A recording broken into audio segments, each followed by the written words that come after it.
मैं पिछले 3 दिनों से कोसी के क्षेत्र में निकला हुआ हूँ। पहले सहरसा होकर आज मधेपुरा आया हूँ। बहुत ही प्रसन्नता हो रही है। बाबा सिंहेश्वर के यहाँ माथा टेक कर उनका आशीर्वाद लेकर प्रसन्नता हो रही है।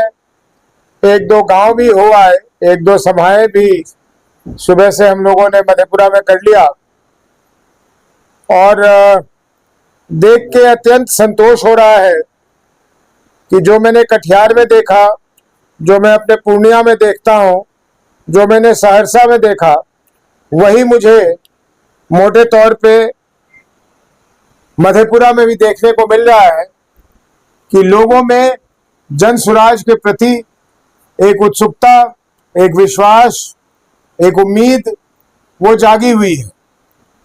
ये कह देना कि हमने सब कुछ कर लिया है, ये अतिशयोक्ति ही नहीं, बिल्कुल गलत होगा।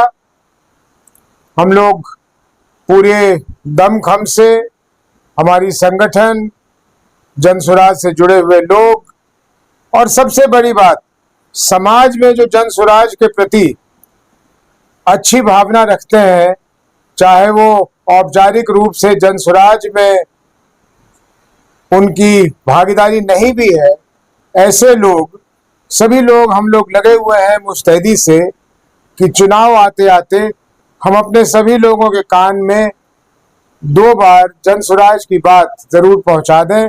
और मुझे यकीन है कि आने वाले चुनाव में जनसुराज को बहुत अच्छा परिणाम मिलेगा और बिहार के लोग अत्यंत ही प्रसन्न होंगे कि उनके ये अथक प्रयास से जो बिहार में बदलाव की वो कल्पना कर रहे हैं, उसको उन्होंने साकार कर लिया।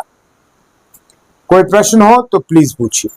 देखिए, ये कोसी क्षेत्र है, यहाँ मेरी पहचान लोगों के बीच सिर्फ कोई राष्ट्रीय अध्यक्ष जनसुराज पार्टी के तरह से नहीं है।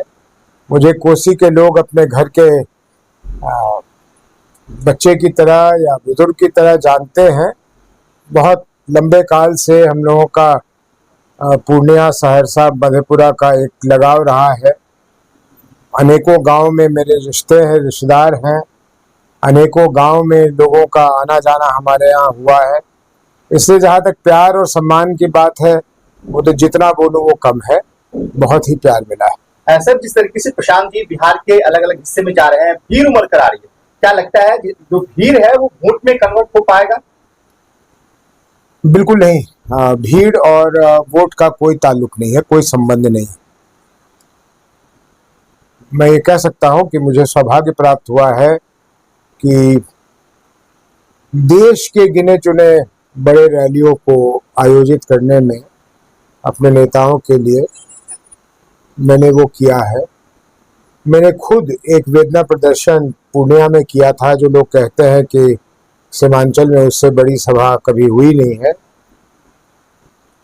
लेकिन भीड़ वोटों में तब्दील हो जाए, ये गलत धारणा है। भीड़ वोट में कब तब्दील होती है, वो भीड़ क्यों आई है, ये बहुत जरूरी है। वो भीड़ कैसे आई है, वो बहुत जरूरी है। और वो भीड़ क्या ग्रहण करके जाती है उस सभा से, ये भी उतना ही आवश्यक है।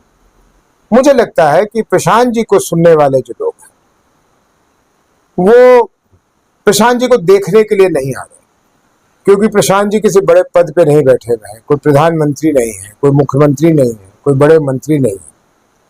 प्रशांत जी हैं और उनको सुनने के लिए कोई पैदल चल के या कोई परेशानी उठाकर आए, वही व्यक्ति आएगा जिसको शौक हो कि सुनने का कि वो क्या कहते हैं।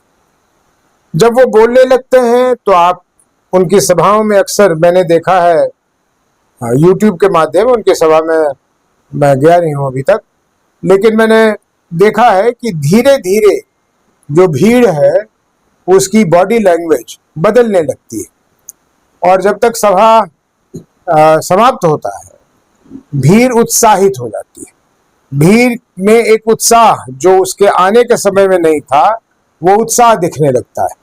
अगर इन तीनों बातों को साथ में जोड़कर देखा जाए तो ऐसा लगता है कि ये भीड़ जो आ रही है, इसमें से अधिकांश लोग ये मन बनाकर जा रहे हैं कि उन्हें जन स्वराज के साथ मिलना है, उसका सहयोग करना है, और ऐसे में मैं समझता हूँ वो वोटों में तब्दील होगी। तीन मुख्य बड़ी पार्टियां, दो रीजनल और एक नेशनल पार्टी आपके सामने है। तीनों आपके लिए बड़ी चुनौती खड़ा कर सकती है, तो किसे आप प्रतिद्वंदी मानते हैं? मैं, अगर आप गठबंधनों की बात कर रहे हैं, कांग्रेस ने अभी तक अपना नेशनल स्टेटस अपना कांग्रेस ने नहीं खोया है। चलिए आपका प्रश्न का उत्तर दे दूं, हमारे लिए इन दोनों घटक, ये दोनों अलायंसेज में से कोई भी चुनौती नहीं है, क्योंकि हम इनकी एग्जिस्टेंस को ही नहीं मान रहे। ये बिहार में है, हम इसको मान ही नहीं रहे, ये हमारे सोच के अलग है। हम लोग आए हैं अपनी जनता से बात करने, हमें ना बीजेपी के घटक से मतलब है, ना कांग्रेस के घटक से मतलब है, ना आरजेडी, ना जेडीयू, हमें कोई मतलब ही नहीं। हम अपनी संवाद सिर्फ अपने लोगों से कर रहे हैं और अपने लोगों को समझा रहे हैं। अगर हमारे लोगों को समझ आ गया कि उनके हित में क्या है और वो हमारा हिस्सा बनना चाहे, तो बिहार में परिवर्तन हो जाएगा, बिना इसके चिंता किए हुए कि बीजेपी का कौन लड़ रहा है, जेडीयू से कौन लड़ रहा है और आरजेडी से कौन लड़ रहा है। हमें उधर देखना ही नहीं, वो समय की बर्बादी है हमारे लिए। आपने बोला कि एग्जिस्टेंस नहीं मानते हैं। कुछ पार्टियां 20 साल, 25 साल है, कुछ 30 साल है, कुछ 40 साल है, कुछ 1.5 साल हो सकती है। देखिए, ये वही बात है जिससे जाति को जोड़ा जाता है ना। लोग अभी तक जन्म से जाति को जोड़ देते हैं। अगर मैं जिस खानदान में पैदा हुआ, मैं जीवन भर उसी जाति का रहूंगा। तो ये एग्जिस्टेंस में बहुत पहले आए थे। कांग्रेस पार्टी बहुत पुरानी है, हमारे बाप दादा के जमाने से पहले की पार्टियां कर्म से जानी जाती है। जो मैंने कहा कि मैं इन पार्टियों का एग्जिस्टेंस नहीं मानता, मैं इसलिए नहीं मानता कि इन्होंने जो किया है उसकी तरफ अगर उल्टा के देखेंगे तो सिवा इनके लिए घृणा, और ये शब्द को मैं दोबारा दोहरा रहा हूं, इनके लिए घृणा उत्पन्न होती कि इन्होंने सब कुछ जानते हुए, सब चीज का रास्ता रहते हुए, इन्होंने बिहार के साथ जो किया है वो घृणित काम किया है। और दो तीन चीजें और साफ कर दो, जेडीयू के लोग, एनडीए के लोग, नीतीश कुमार जी बहुत आराम से लालू जी के जंगल राज की तरफ उंगली कर देते हैं और अपना काम निकाल लेते हैं। लालू जी को जरा खड़े होकर जवाब देना चाहिए, नीतीश जी को खड़े होकर जवाब देना चाहिए। माफ कीजिएगा, लालू जी के समय बिहार की फिस्कल कैपेसिटी क्या थी? फिस्कल कैपेसिटी का मतलब यहां के बजट का क्या आकार था? नीतीश जी के समय में क्या है? आज वो अपनी पुल दिखा देते हैं और कहते हैं कि लालू जी के समय में नहीं बना। अरे लालू जी के समय में पैसा कितना उपलब्ध था? मेरी मां सांसद थी 1980 से लेके 1990 तक। उन्हें, आपको मालूम है, यकीन होगा आपको कि एक सांसद के रूप में, लोकसभा के सांसद होने के रूप में, उन्हें सिर्फ साल में 5 किलोमीटर रोड अनुशंसा करने के लिए मिलता था एक सांसद को। यह अलग बात है कि उस समय के बने हुए रोड शायद अभी भी चल रहा है, वो गुणवत्ता वाली बात आ गई, उसको छोड़ दीजिए। लेकिन हमारा देश एक बहुत ही आर्थिक मामले में गरीब स्थिति से बढ़कर आज इस स्थिति में आया है कि कुछ कुछ लोग अति उत्साह में हमें चौथी या पांचवी दुनिया की अर्थव्यवस्था बना देते हैं। लेकिन वो बहस एक अलग बहस है कि ये कितनी झूठी और खोखली बातें हैं। लेकिन नीतीश जी के पास वो सब कुछ उपलब्ध था और उन्हें वो तरीका आता था। क्यों आता था तरीका? क्योंकि 2005 से 2009, 10 में उनका चुनाव हो गया था फिर से। 2005 से 2009 4 वर्षों में जो उन्होंने बिहार में किया है, मैं उनका आज आलोचक हूं। मैं उनका सबसे बड़ा उस समय में उन 4 वर्षों के लिए प्रशंसक था। बिहार में उन्होंने ऐसी परिवर्तन की थी जिसके लिए इतिहास में जरूर किसी कोने में यह बात लिखी जाएगी। हाँ, उसके बाद उन्होंने इन्हीं 11 वर्षों में बिहार के साथ क्या किया है जिससे घृणा उत्पन्न होती है, वो जग जाहिर है, सबके सामने।